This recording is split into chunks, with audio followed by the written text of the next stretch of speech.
that it's a dark moment, it's a confusing moment, and I think what happens is that in those moments, you try to make sense of the times in which you're living.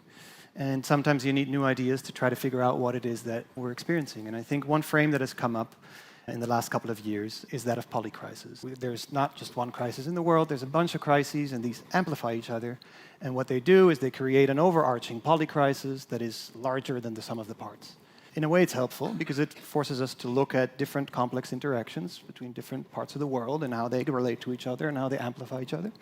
But I prefer to use a slightly different term. And that's because I think that there's a problem, not necessarily in the term polycrisis, but in the way that we use the word crisis itself. And that's because I think what's happened in the 20th century is that the way that we've thought about crisis has changed quite significantly. And if you go back to the origins of the term in ancient Greece, you find that, for instance, in a moment of disease, a crisis was the turning point at which the patient either dies or lives. It's actually a decisive moment. It's a moment at which the future can split in two radically opposite directions.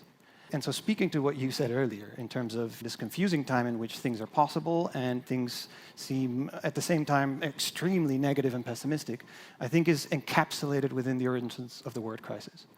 And I worry a little bit that if we talk about polycrisis, we just turn it into something that talks about challenges in different parts of the world that we have to somehow manage and find a way to control.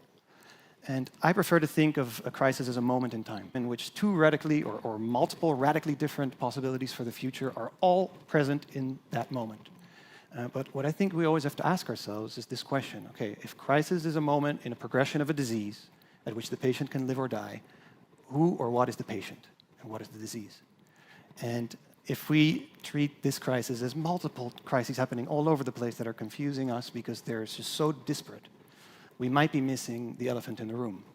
And I think the elephant in the room is very clearly that there is a modern world system that has emerged over the course of the last 500 years that's been built through the development of colonialism, capitalism, patriarchy, and all kinds of sort of systems of oppression and exploitation that have reached the point where they are truly reaching that decisive moment at which either the system has to change or the system will produce such catastrophic changes that it will not only undermine the opportunities of itself to survive, but also of countless species on our planet, and eventually of the type of modern civilization that was built up over the course of those 500 years.